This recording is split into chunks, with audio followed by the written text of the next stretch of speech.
Hello and welcome to a brand new episode of Health 360. This week gone by has forced us to dwell upon and think about corporate culture. What really is ailing the corporate setup? A death of a 26-year-old due to a heart attack because of work-induced stress has forced us to ask these questions on how and when does one draw the line? What are the benefits that employees must enjoy? What are their rights? What about the employers? How is it that they can get maximum work out of the employees without harming them physically and mentally, even indirectly though, like in the case of Anna Sebastian, the 26-year-old employee of Ernst & Young who died in Pune in the month of July. We are focusing on the problems that people, younger generation is facing in a corporate setup, and how is it that everybody can work together to ensure that instances like that of Anna never get repeated. I'm Sneha Modani. This is Health 360.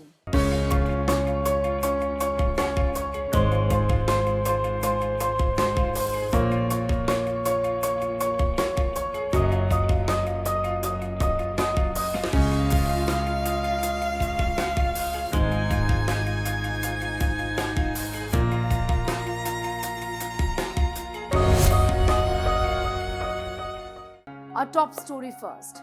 Anna Sebastian was not alone. There are just so many people who suffer the same, go through problems at their workplace because of which their mental and physical health suffers, their family life suffers. They absolutely have no time for a work-life balance. This is what they tell us about their ordeal. They've also sent in a word of advice on what others in a similar situation can do. Take a look at this report. Urmi, Vivek or Anna, of thousands and lakhs of Indians, unnamed but still battling toxic work lifestyles, overwork, zero work-life balance, now in the spotlight. The death of a 26-year-old chartered accountant, Anna Sebastian Pereyal, has shaken all facets of the corporate world. The chartered accountant who worked with one of the biggest professional services company, Ernst & Young, died recently of work-related stress. This incident has led to the emergence of discourse over work culture and toxicity at workplaces, with many in and outside the industry reacting to this matter. 39-year-old Urmi Bhattacharjee, recently employed with a corporate setup, narrates her ordeal. I wouldn't want to blame an entire organization for it. The harassment that I faced was mostly in the hands of a few people in the top leadership. I was hired for being a journalist and literally harassed for being one. I had a very high-risk pregnancy. I was at the risk of premature delivery. I was under progesterone pills. And I was asked to do a very difficult proposal for within 24 hours, which I did, and we got the deal. Despite that, my senior manager documented that I'll be put on a performance improvement program right after coming back from the maternity leave. Now, I know that PIP is, they say that it's a performance improvement program, but it is essentially, I think I'll call it a strategic maneuver to harass an employee to the point of mental breakdown, to the point that they quit. Vivek, an employee with an online news portal, also has a similar story to tell. So they were not able to sustain due to the lack of business and the calamities, as you know, in the telecom sector, due to the various causes, economic crisis and all. So they started misbehaving in the sense they just put a lot of work pressure on everyone to make unnecessary targets are given. Congress MP Shashi Tharoor has called for reforms in the workplace while reaching out to Anna Sebastian's family.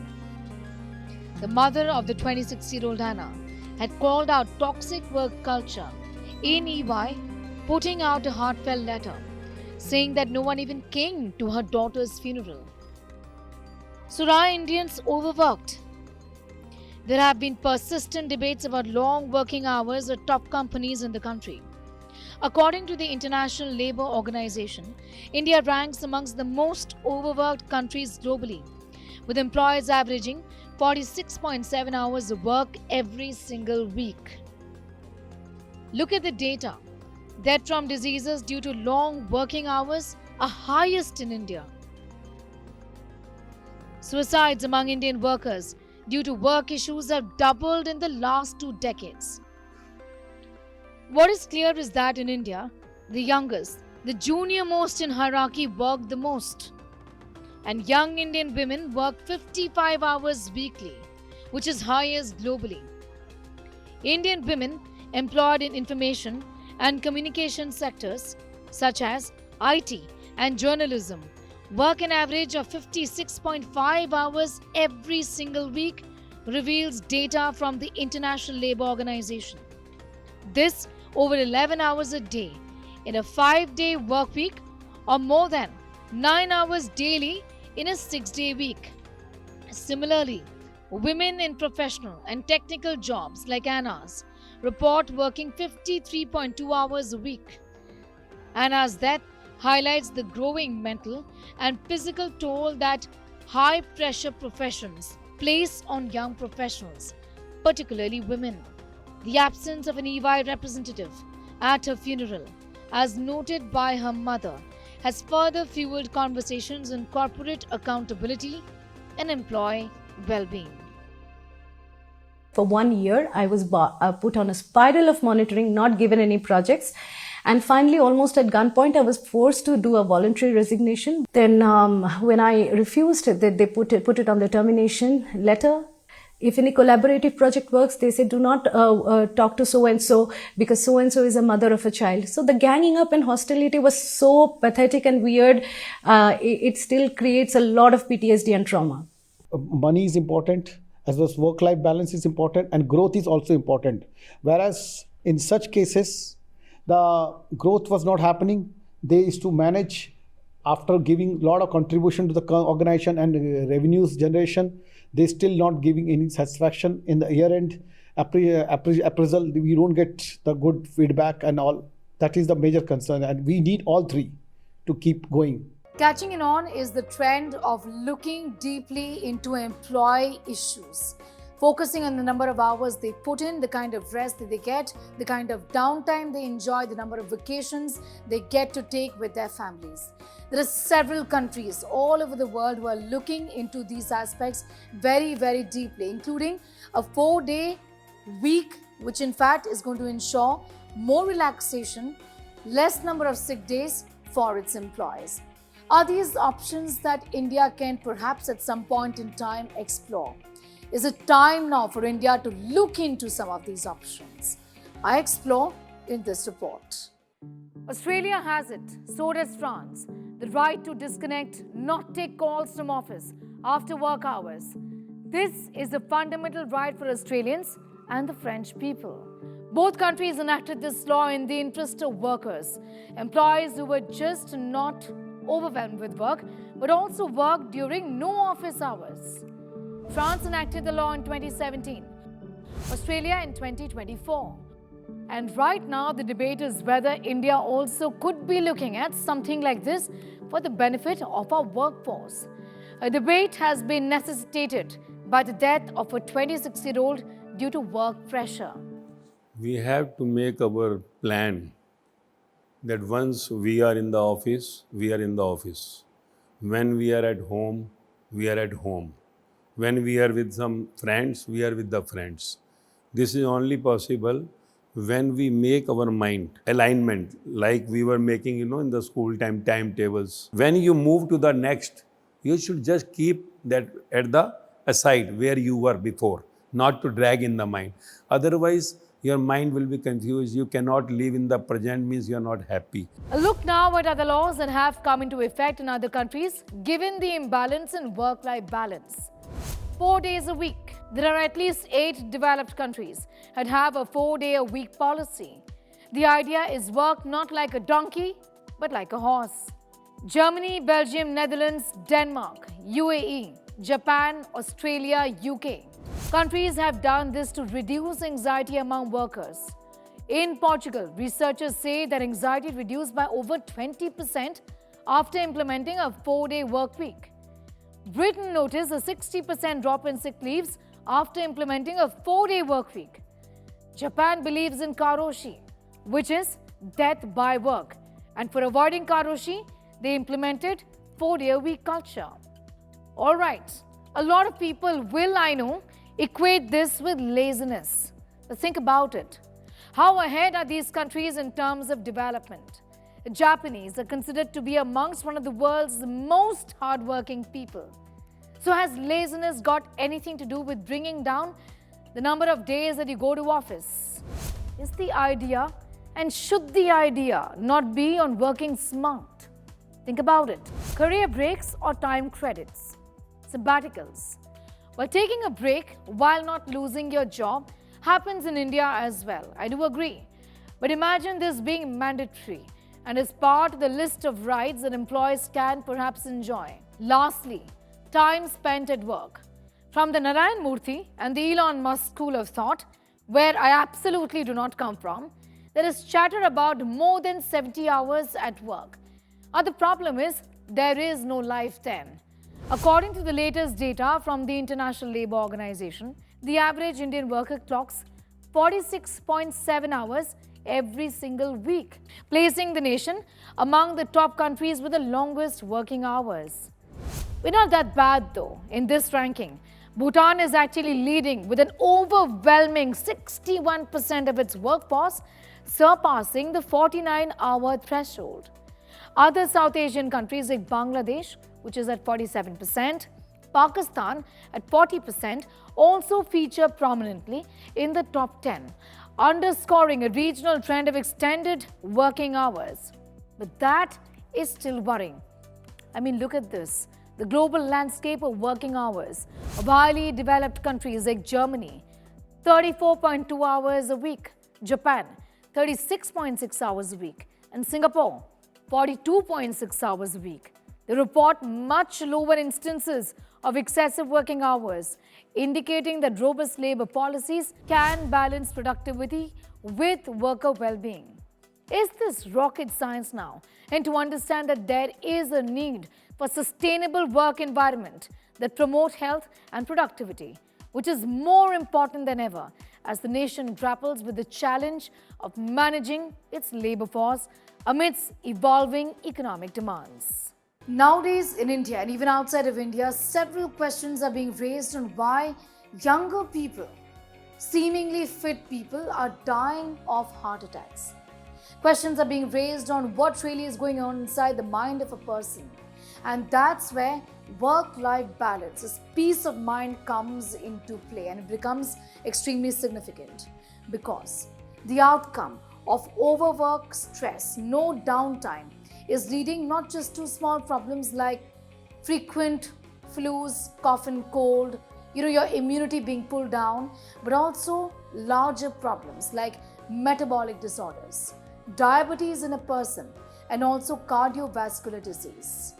Mental health and our physical health is deeply impacted if we are not able to strike the right balance between life in general and work. A report.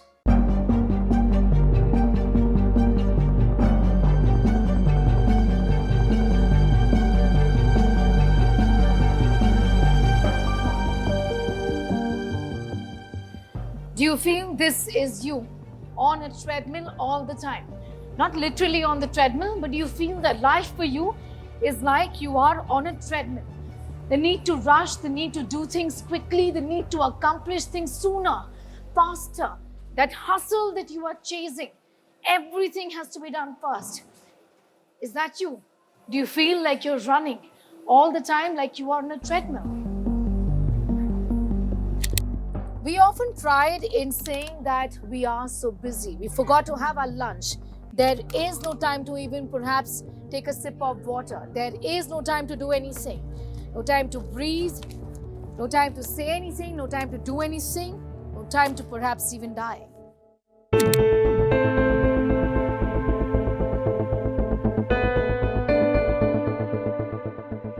A father mourning the death of his daughter, death due to overwork and stress.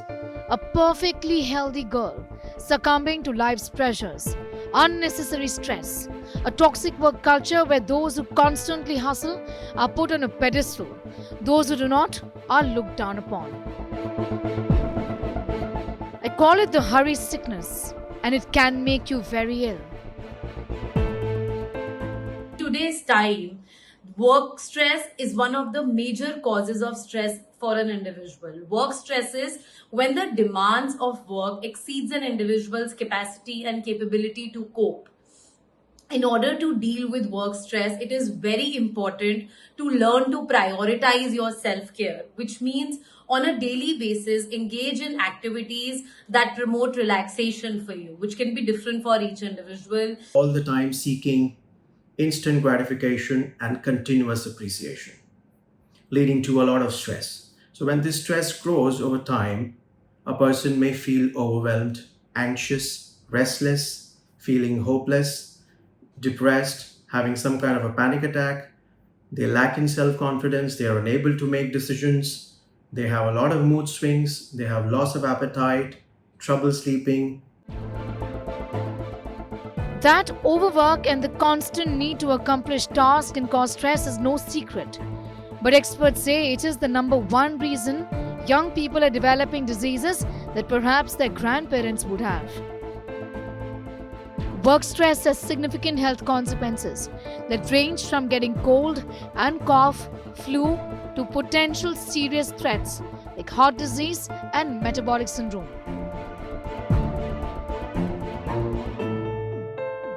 Stress is becoming an important factor for hypertension, for acute heart problems in younger people today. People who are stressed, are tense, probably are going to get high blood pressure.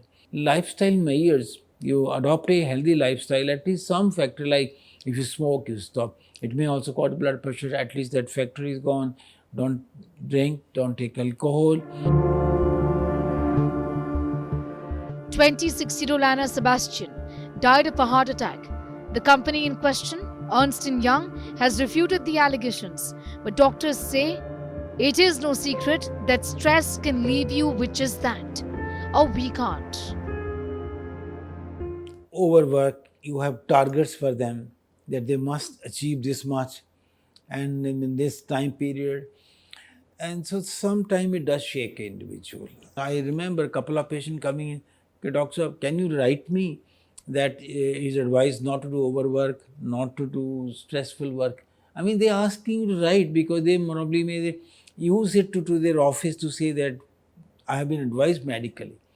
So what I mean to say that this is one area which I think the corporate sector should look at. Anna's case also puts the spotlight on poor lifestyles. Modern lifestyles leading to an increase in the number of younger Indians succumbing to heart attacks. You see, stress induces certain kind of hormones in the body, catecholamines in the body, which can increase the requirement of the heart. Over hormone derived in the body may even cause, because the inflammation, rupture of the atherosclerotic plaques, which may be very mild. But if it ruptures, it may produce a blockage of the artery. And then sometimes stress also sometimes makes a person to adopt some unhealthy lifestyle measures. You may start smoking, you may start drinking, other issues. So I think this also, because you try to remove your stress by these, that can also be another factor then, and sort of creating cardiac issues. Research published in the journal Environment International in 2021 showed that people working for more than 54 hours a week are more prone to die from overwork. The paper said that heart disease and stroke are killing people like never before due to long working hours. You see, ischemic heart disease means that there is a deficiency of blood or ischemia to the heart muscle. If it is significant in narrowing, occurs that say more than 70%, then it may result in sort of angina, chest pain on activity. And sometimes there is a sudden blockage because the plaque may rupture, blocks the artery, the patient get acute heart attacks. The pressure is just immense. But is there anything that you can do? First, identify the signs of stress. Face itself will tell you are not there where you are. Just you will see someone is just looking here and there or sitting like not on the concentration attention at the point. One person who is in the stress will never give any results fruitfully. Call it FOMO, guilt, or sheer stupidity. There is also an obsession with presenteeism, which means turning up for work come what may. We should slow down. Otherwise, results will not be better. So that is what we have to keep ourselves always in the slowing down state. If somewhere you find you are tired, you should give relax to your mind to make the work better. Well, there are ways in which you can help yourself. For example, experts talk about setting boundaries. Balance of the time is required. If you understand about your being, what the life is, what this game is, you have the capacity for brain. So you should put boundary. Prioritize, prioritize, and prioritize. Learn effective time management, setting smart goals for yourself. Smart means specific, measurable, attainable, reliable, and time bound. Learn to say no. It's very important. Otherwise, you say, I have to go work, then dull. Then dull mind means what? If you have the even money with you, but you cannot enjoy the money, then you have to make the boundaries. You have to make your set up the timetable of the whole day. Practicing mindfulness, digital detox, and promoting delayed gratification is the key in this digital age. Practicing mindfulness can help us become more aware of our impulses and develop better self control. We need to resist the allure of instant rewards. This can be achieved by setting goals, creating structured routines, and prioritizing long term well being over immediate satisfaction.